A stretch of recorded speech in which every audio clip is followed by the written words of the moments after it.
I'm recording the session just so we can share it afterwards for anybody who's not available.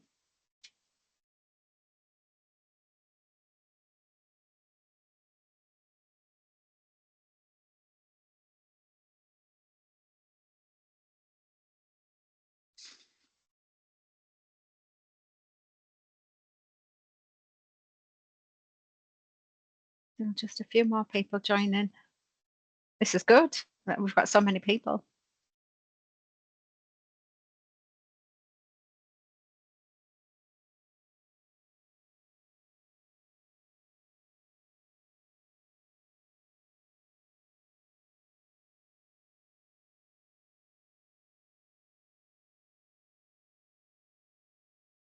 Okay, doke, let's make a start. Thanks everybody for joining. My name's Tracy Smith. I'm part of the ICB as a workforce development lead, looking after the Health and Growth Accelerator Pillar 3. We've got a few programs in there, but I've also been asked to support where we feel it is necessary to support any of the work coaches that are being employed across the system to help them understand and deliver the DWP PAS model that we are proposing to be used as part of this this project.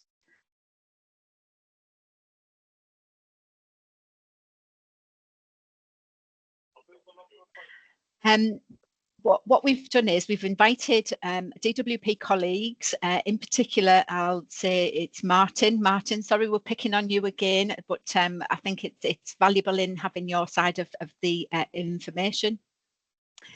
So I've invited Martin to come along to basically talk us through a typical session of how he deals with some of his clients, because I think I'm in a model between the patient advisory service advisors and the work coaches, and been understanding what both sides bring to the table.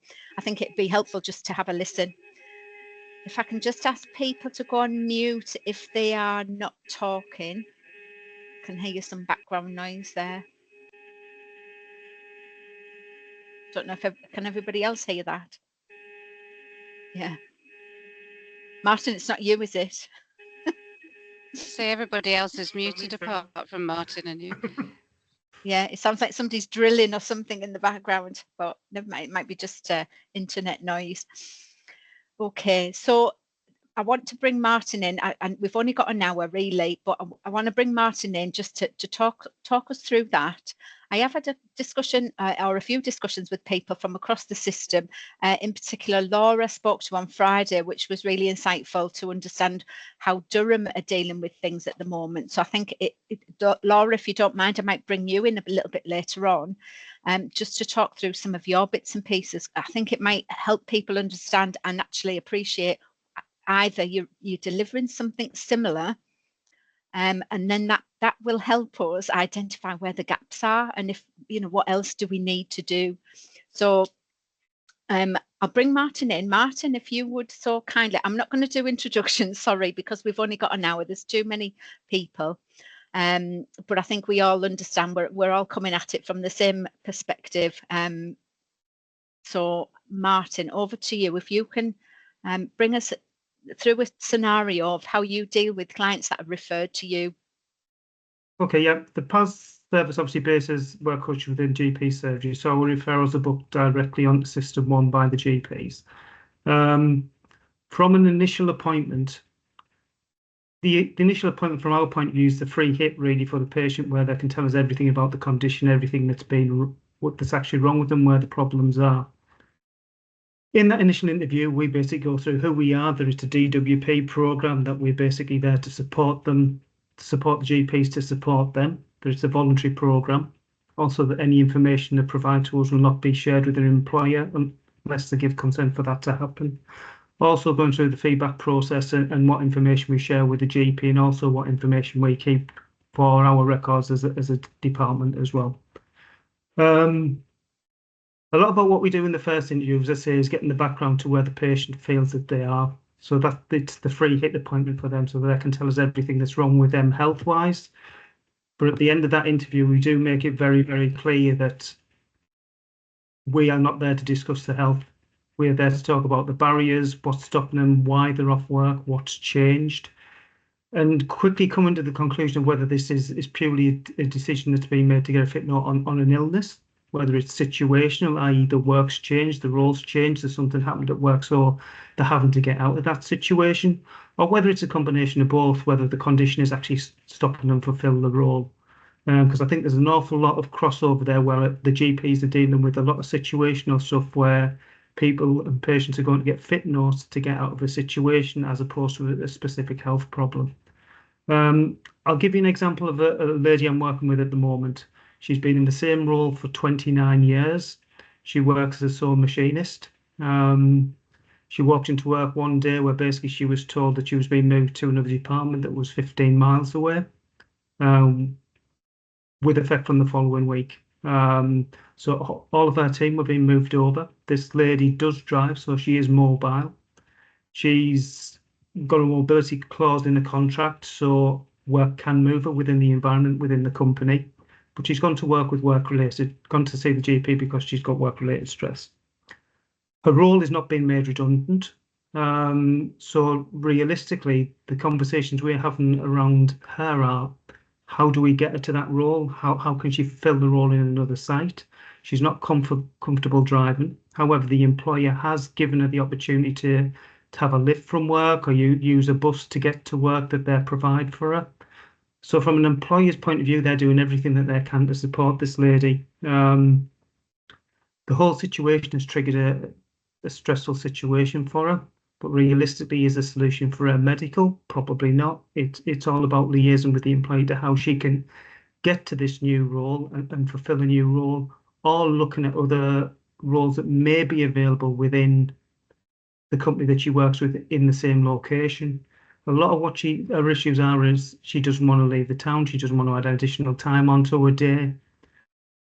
But legally, with a contract and with the role that she's in, actually, she hasn't really got a choice other than to go find another role within that environment.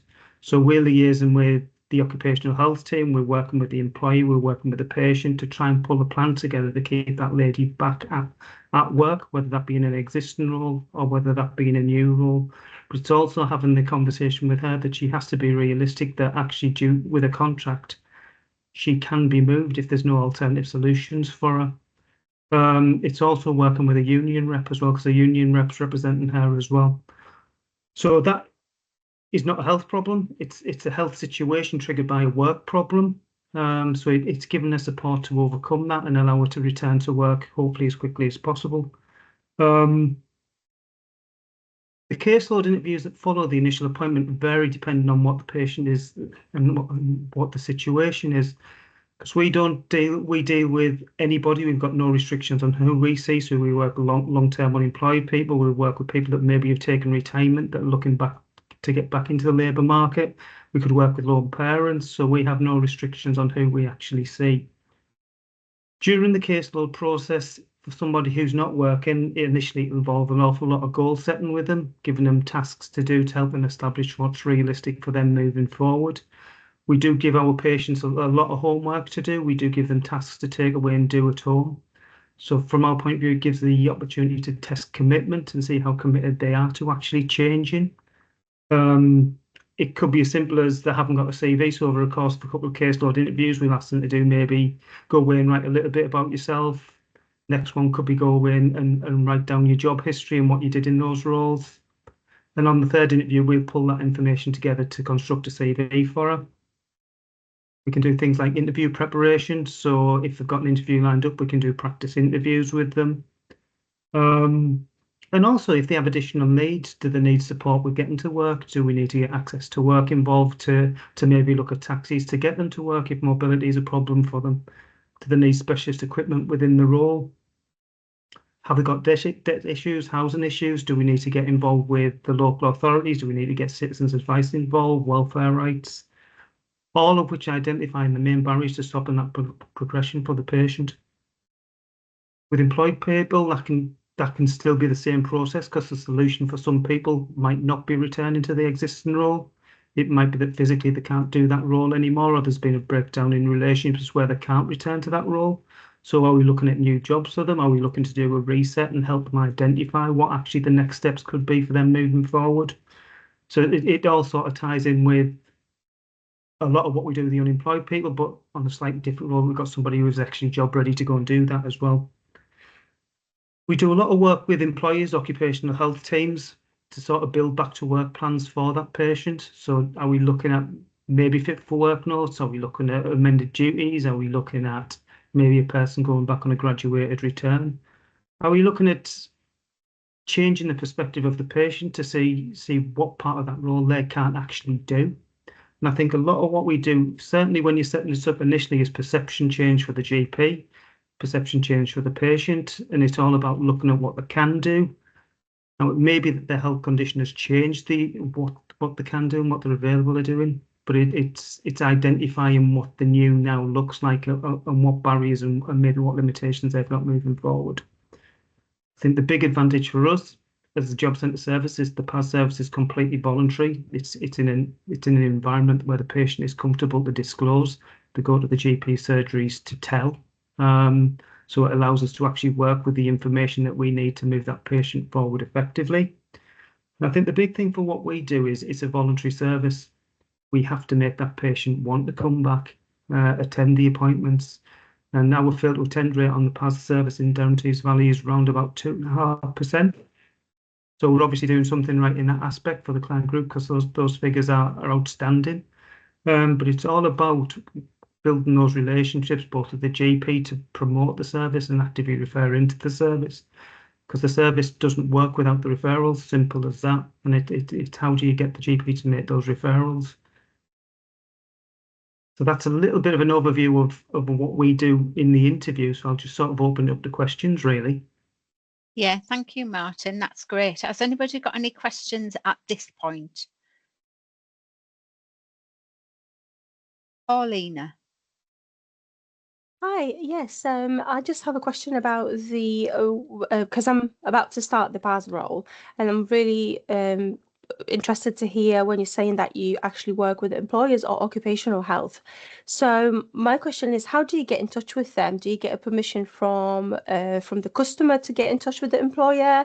And then this is how you kind of maybe sort of negotiating between the employee and the employer, right? And then how you get in touch with the occupational health if there's one. So that's okay. Okay, thank you. So I think a lot of our role is upskilling the patient to do a lot of this themselves. So we can sort of say, you need to go to your employee and this is what you need to be asking for. And I think one of the barriers that you find that you have to overcome initially is occupational health is quite often sold as part of a sickness policy at work.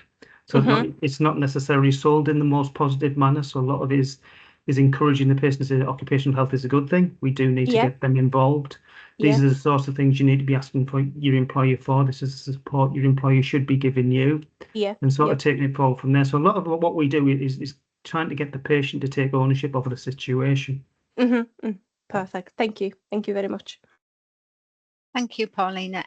Laura.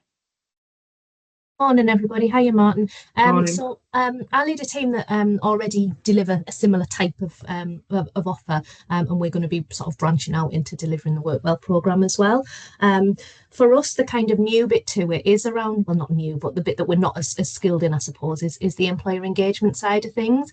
And I did wonder, just leading on from Paulina's question, really, certainly across County Durham, we have a huge amount of very small employers, SMEs and micro businesses that won't have OC Health. What sort of things do you do in those situations where it'd be great if it's a Durham County Council employee, we know that our OC Health service is huge, but what about the smaller ones? What do you do in those situations?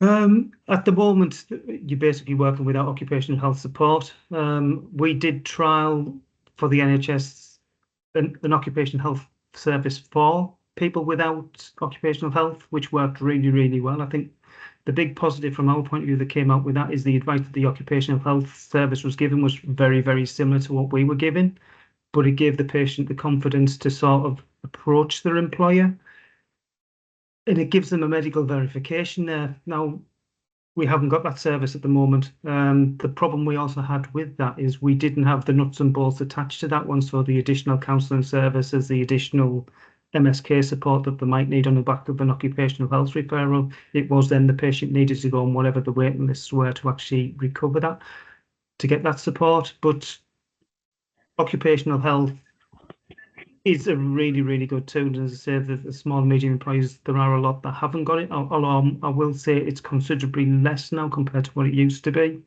So there's more and more outsourcing occupational health in. But obviously, if you're employing 2 people, you're generally not going to have occupational health.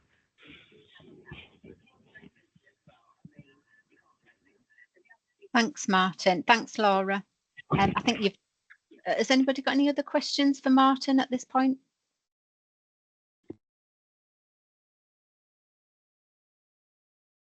Okay.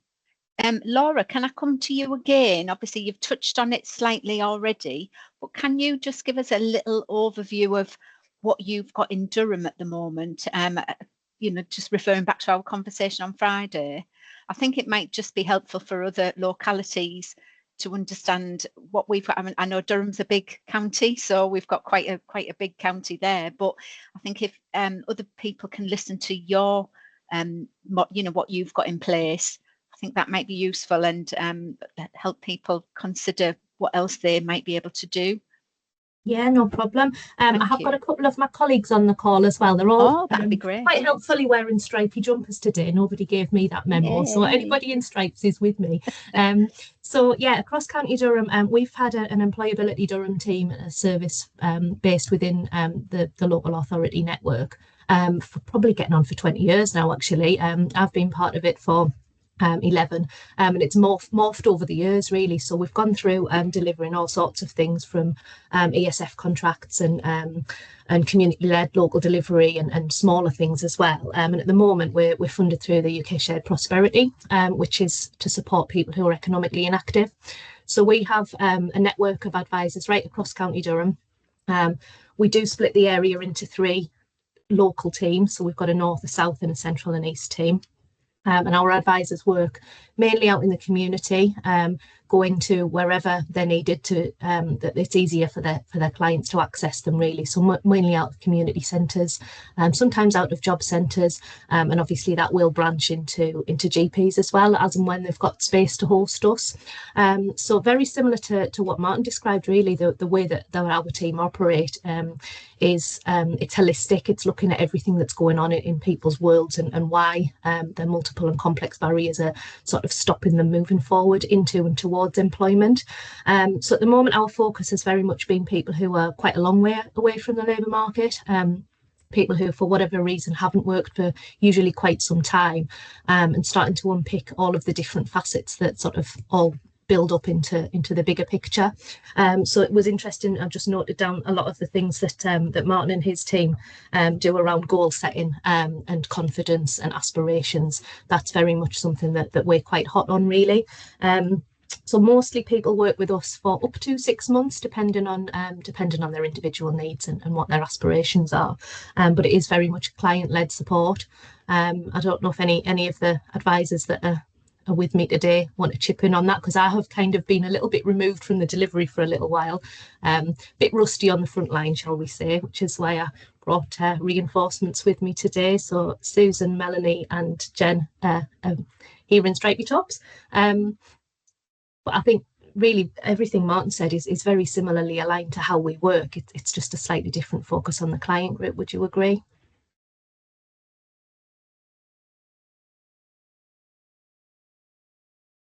Sounds very similar. Sorry, I think I would, yeah, what Laura was saying there, sorry, what Mark was saying, we just we speak with the client and look at all the barriers that they've got, various different barriers, so housing, mental health, family issues, and just looking at what we can do to remove those, whether we have to tap into the external organisations or whether it's like Martin was saying, CVs and things like that, or interview skills. So it is very similar to what you were saying earlier on, but it's very individually tailored. So you've got some clients who are really far removed and some clients who aren't as such. So it's just dependent on what they present with and in building a rapport, really, and working with them to build their confidence and their trust in you, and try and also giving them the tools so they can, like you were saying with the going to the occupational health, giving them the tools so they've got the confidence to go and sort things out themselves as well. Yeah, and off the back of Susie's question in the chat as well, we tend to use like a diagnostic tool called Outcome Star. So it is a bit like WorkStar. We use it to kind of like assess where each client is at the moment, and if they need any specific support around any specific areas of the life, whether it be like the health and well-being, if it's the housing, if it's confidence building, and we'll kind of hone in on those areas and make sure that the support's specifically tailored towards them. We're in touch with any support organisations that can help them with that as well, just to kind of make sure that there is that holistic support going on and the kind of getting from A to B. I think that kind of like I think that leads really well on in Letitia's question as well. So we tend to pull in a vast network of everybody else that's out there really that are specialists in their area. There are lots of things that we tend to get involved with and help with.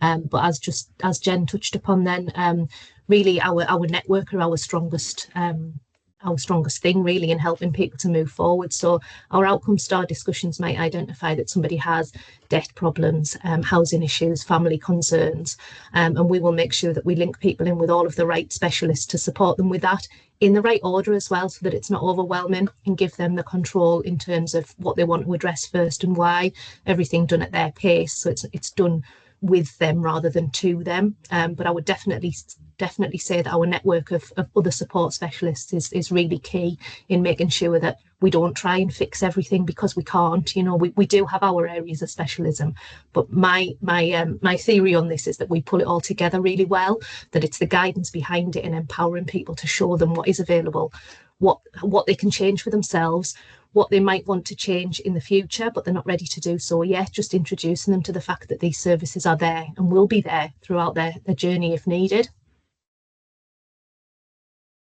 I'll just come in and basically confirm exactly the same thing with what Laura's actually just said there. I think we always see ourselves as a thread.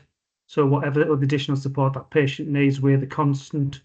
So we're in the same surgeries. The patient's work coach doesn't change through that process. They have the same person all the way through the process, which allows you to build up trust.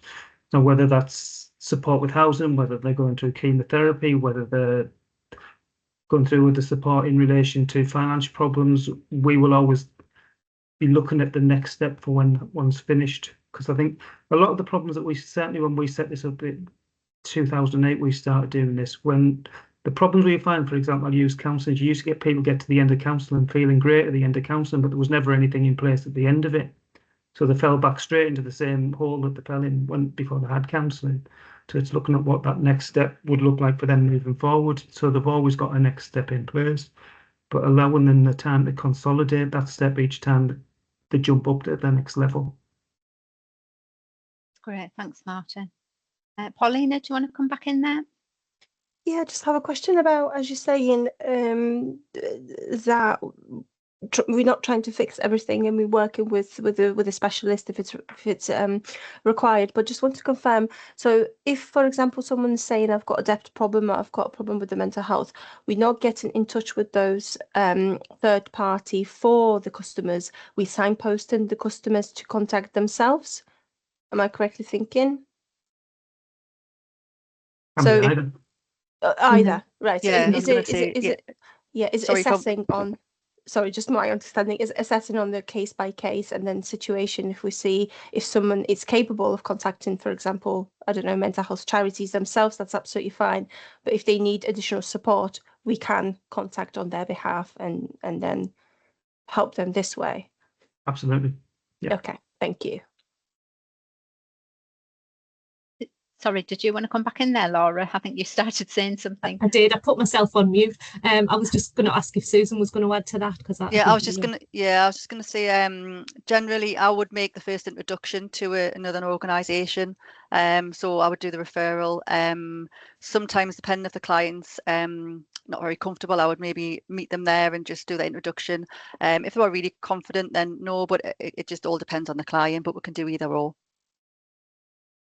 Great, thank you. Thank you. Thank you. Susie's just asked a question there about the STAR tool. I think it's either WorkStar or Outcome Star. And is it a licensed tool? I'm assuming, Susie, that's what you mean.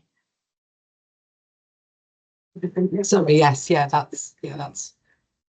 Yeah, I I know, Laura, you use Outcome Star, don't you? I don't know if you want to just talk a little bit about that. Yeah, it is a licensed tool, so there is some training that has to be completed. I don't know the cost of it, to be honest, because one of my colleagues leads on it.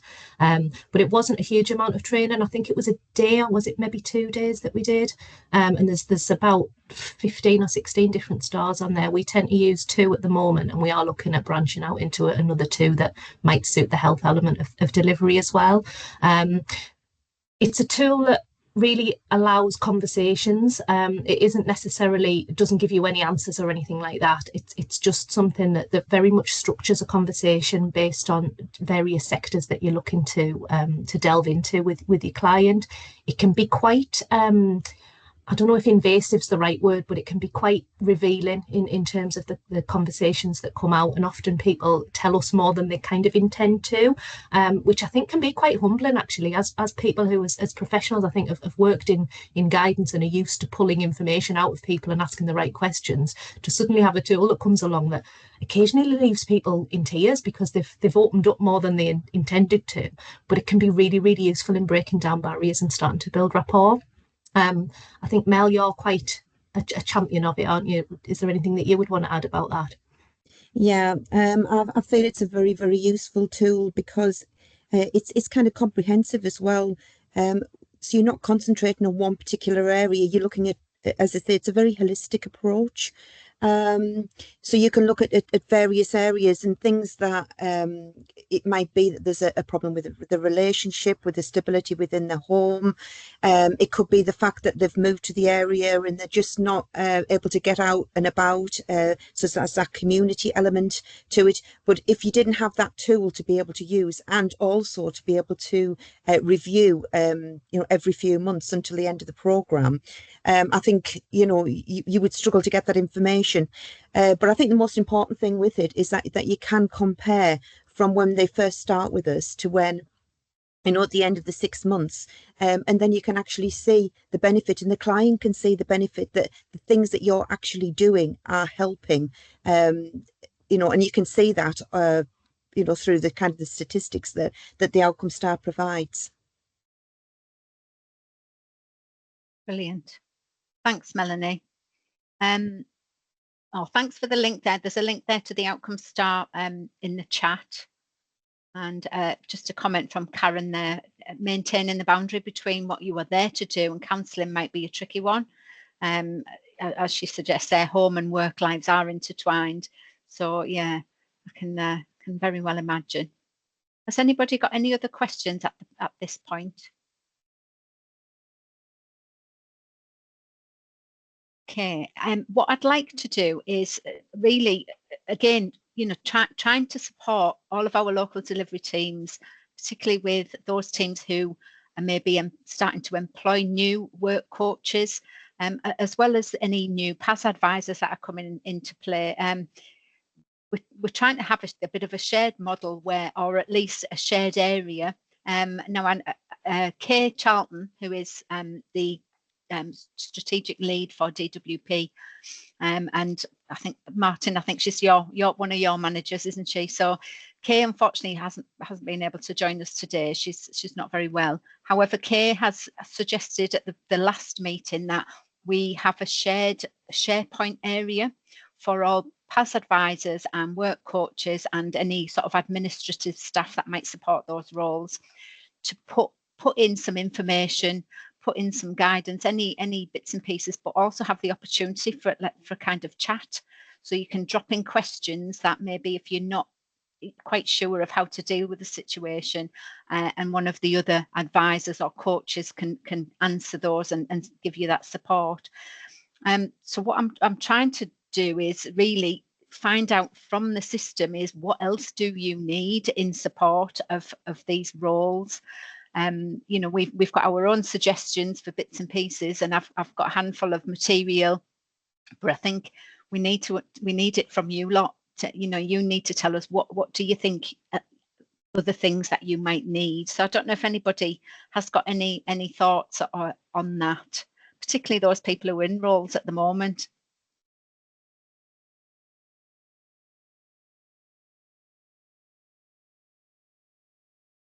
Nobody?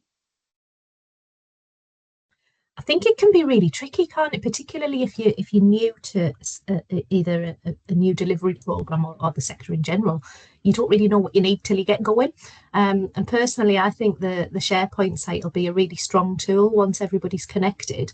That it's somewhere we can share resources, but also those that are maybe more comfortable or more established can share their expertise with those that are new and emerging, and the rest of us, you know, that can always learn from new stuff as well. And I think that'll be a really strong thing, you know, across the whole region, really. Yeah, absolutely. Just seeing a comment there from Jason about shadowing. I think you know, that would be great for everybody, but I think that it limits people, doesn't it, to being able to offer that place. I think Martin, this was asked at the last meeting about shadowing, and I think, you know, you had a comment back on that point. Well, I think we will be limited as much shadowing we can provide. I think we're looking at the point where we're looking to do some videos as well. But as I'm waiting for Kay to arrange that to be recorded as well. So I think that would be a useful tool. Obviously, we've got the customer videos that are available to be shared as well, which are, again, a useful feedback, so you can see the journey from the customer's point of view as well. Yeah. Okay, I know we have got a handful of videos and bits and pieces from previous, which I can share. I think Laura shared some things with you on Friday. Literally, I think I'll send that around to everybody, so everybody's got information. Toolkits on how to work with some common issues. Thanks, Letitia. Again, I think if we, you know, get that SharePoint area up and running, anything that you need really is, you know, we can pop into that SharePoint area with some narrative around what it is and what it's used for, I think to help. I don't know if obviously the Durham team, I'm picking on you now, you know, is the sort of resources and materials that you have to hand that you use regularly, that you think others might find useful?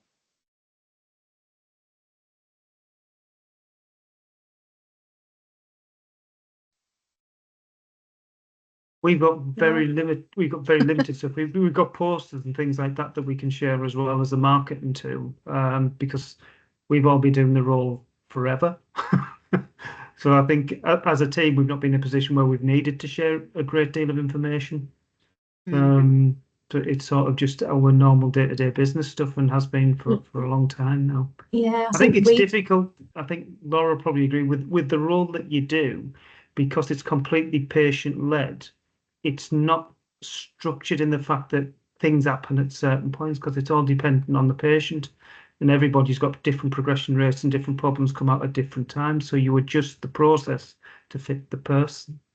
Yeah, I think I would agree with that. It's really difficult to have resources that keep up to date as well, because things, services, opportunities change so regularly. It's almost somebody's full-time job to keep on top of that, really. And actually, I think that's the strength of the advisor, work coach, or whatever their job titles are, is having that knowledge and building on it constantly, and always, you know, keeping on top of that ability to learn professionally, and the networks, again, as I will always come back to, we're only as strong as kind of what's around us, really. Resources can be really helpful, I think, when you get into grips with particularly a new area, but it's very much it's for the individual, isn't it? So there isn't a one size fits all. You might have somebody present with exactly the same issues, but the actual path that they take will be completely different. Yeah, absolutely. Great stuff. If I can just come on to the minimum data set. So obviously, as part of the LES, Local Enhanced Service in GP practices, we have a minimum data set that we need to complete. Is everybody aware of this? Can I have a show of hands? I just want to make sure that people are aware, and if you're not, you know, we need to make sure we get this circulated so people understand what this minimum data set is, and it's to be able to capture the data of clients and patients that we're seeing coming through these pathways, and referrals, to be able to capture that data that we need to report on activity. So Laura, I saw your hand. I saw a bunch of hands there, but again, if people are not familiar with this minimum data set and the sorry, I'm a bit far removed, the EQ5D, I think tool that we're supposed to be using. Martin, I think you're familiar with the EQ5D. No? No. As far as maybe we're aware, it's a work coach side then again, and these are the things. So I'm poking a few questions that if people are not aware, then we need to make sure people are aware. Okay, I'll take that one back to a few of the team here. So I think with PAS, I think the expectation was we keep the figures and information that we keep as PAS at the moment, but then we will add additional bits on to report back into. But as I say, I've not heard anything about that for months now. Okay, no, that's fine. I'll take that back again. I think it's making sure that information is shared across the system to make sure people are familiar with what's been done and what's been used. But yeah, the minimum data set is basically a data set that has to be pulled from the information of people that you're seeing, not their you know, and nothing to do with their illnesses, but actually the people's data, to be able to feed into NHS England as part of the Health and Growth Accelerator work. So we'll make sure that's communicated. I think sometimes it's just helpful if you understand the bigger picture. I know you're there to do your jobs as work coaches or PAS advisors, but seeing it from a reporting mechanism, we've got to show evidence of how this model's working, and is it working as we think, and is it actually doing what we want it to do? Because if it's not, we need to obviously highlight that too. So okay, I'm just looking back in the comments. Strong contracting and re-establishing this at each interaction is key. Thanks, Laura. Great stuff. Okay, another thing I just wanted to touch on, trying to cover, all avenues, is sort of directory of services. So my conversation with Laura on Friday, obviously Durham being a big area, you have your own services, your staff know where things are. We've tried to come up with obviously a regional directory of services through the Met Gateway. We've got lots of information on there, but I think what we established on Friday was your team, teams that are working within their own locality will have more knowledge on their own services already. So I think the Met Gateway is going to be complementary to some of that. Laura, I don't know if you wanted to add any more into that, but I think it's just important to, that localities maybe have their own directory of services, and if you don't, there is the Met Gateway there. So Laura, I don't know if you've got any further comments on that. Not really. I think pretty much what you've said is correct. Yeah, I mean, like I said, we split Durham into 3 areas. So I would imagine, I don't want to put you guys on the spot here, but Mel won't have as much knowledge as Susan as what's going on in Concert, for example, because she doesn't work in Concert, and vice versa. But that wider network is that, if one of Susan's clients moved to the area that Mel's working in, they would know who to talk to make sure that the knowledge is shared and people are connected with services that are most appropriate. We don't really use a specific database, do we? It tends to be the knowledge that's been sort of accrued within the teams. It's our hyper-local knowledge that we have of our areas.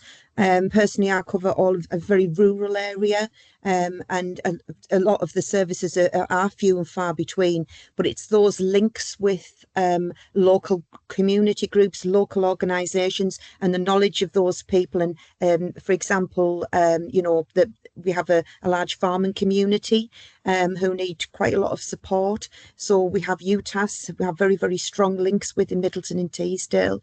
We also have links up in Weardale as well as Crook and the 3 Towns area. But it's that local knowledge of knowing who's who, and having those really, really strong links within the community that's so important for us. Brilliant. Thanks, Melanie. Okay, I think if if anybody's got any further questions, please feel free to pop your hand up and fire them at Martin, Melanie, and team, because I think, you know, these are people who are already in those roles. But if nobody has got any further questions, you know, I don't want to keep you unnecessarily. I hope that's been helpful for people. I think we've still got a little bit of work to do to understand, you know, what might be needed, and we'll try and get this SharePoint area set up quickly and give everybody access. I think in the meantime, what we do need, I think, from local delivery teams and, you know, those staff that are going to be in those roles, is we need everybody's contact details, so email addresses and which area you sit in, to be able to give you access to that SharePoint area. I'll probably put a call out to all the local delivery team leads again, just to request that information. But that also includes all the PAS advisors as well. So, you know, we can all have this one area. And I think that's it really from me. Karen, can I just come to you? From your expert opinion, is there anything else you feel we should be talking about within this forum? Yeah, thanks, Tracy. Thanks, everyone. I suppose I'm thinking what a great job you do already doing this, because it's, you know, this is so important, isn't it? And I from my perspective in terms of what we could offer, or the lens through which I'm looking at it, it's that it goes back. I was really interested because I got distracted looking at the star diagnostic and stuff, and all the different stars that sit underneath that, and how brilliant that is, and how we could potentially use that wider for the system. I think in terms of our area of expertise, it's that element of and it's a bit like what I put in the chat, having that person-centered conversation without crossing over the boundary of, you know, because absolutely you can open a can of worms, but the tricky bit is they're all interlinked. So unless you can reconcile in one area, it's probably is going to be tricky to get people back to work. And I suppose what I'm still wrestling with is the degree to which you almost go down that living well coach route enough to be able to get the back to work bit done. So I suppose from our point of view, and I don't know if that makes any sense, Martin, or if you can answer that, but do you see what I mean? That bit about, actually, unless they can reconcile in themselves what's going on for them, are they ever going to get back to work? But I suppose that's a referral piece, isn't it? So, yeah. But for us, it's about the coaching and the person-centered conversations, that it's sort of our area. Sorry, Martin, go on. I think it's very much filtering out what you need to progress them back towards work, and which is somebody else's job. Now, obviously, based in the surgery, if it's a medical thing, we would just literally task back to the GP and say they need to have this conversation with you. And then it's looking at what other barriers can we address them, or is it somebody else? But I think we have the opposite problem working in the surgeries. What we do in the job centre is we get too much information sometimes in the surgeries, and a lot of information that we don't necessarily need to do our bit, but also information that the GP possibly could need because it won't have been disclosed to the GP in the consultation or the e-consultation as well, which could then change the treatment path. Yeah, I can see that. Thank you. Yeah, I can just look at Letitia's question in the chat there, Martin. I think that's a great question, actually.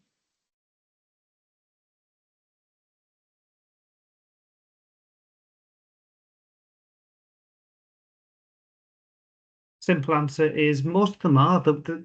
You think if you're paying somebody to be off work for 6 months, you'd much rather be paying them to have some work out of them as opposed to none. I think certainly regarding amended duties and graduated returns, the employers are really generally fairly open there. And from the opposite side of it, we quite often use amended duties and graduated returns to give the patient extra time to help us find the real solution for them. So effectively using an employer to get them to where they need to be, using an existing role as a vehicle. But most employers are really, they want that person back at work. And it's very rare you'll have an employee that's obstructive to them going back to work with adjustments. I think obviously the problem that you will always have in this situation is they may be fit for work or is a recommendation. They don't have to act on it. But then if necessary, having that conversation to say, well, it's to your benefit to do this. Thanks, Martin. Has it gone back down? Any other questions from anybody? That's great. Well, I hope everybody's got some, use out of this session, and we would like to offer another session next month. I think for any new staff that might be coming into post. So we will post out another date, and it's going to be very much a similar conversation. The more we can collect on this, the more we can understand what else we can plug or put in place for anybody who needs any extra support to deliver their roles.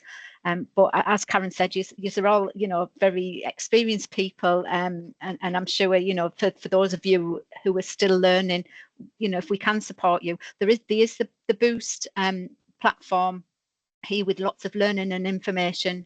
If people want to visit that, I will put a link in the chat. For some bits and pieces of subjects, there's I want to use deaf awareness as an example. There's a couple of modules there on deaf awareness. You wouldn't believe how many people are actually suffering from either some deafness or are deaf across the region. But that shouldn't be a barrier to work, should it? So happy days. Okay. Any other questions? Finally, gone. Right, lovely. Thanks everybody for your time. If you need to contact me outside of this meeting, please do. Just drop me an email. I'm happy to speak separately. Okay. Thank you, everybody. See you later. Thank you. Bye. Thanks. Bye. Bye.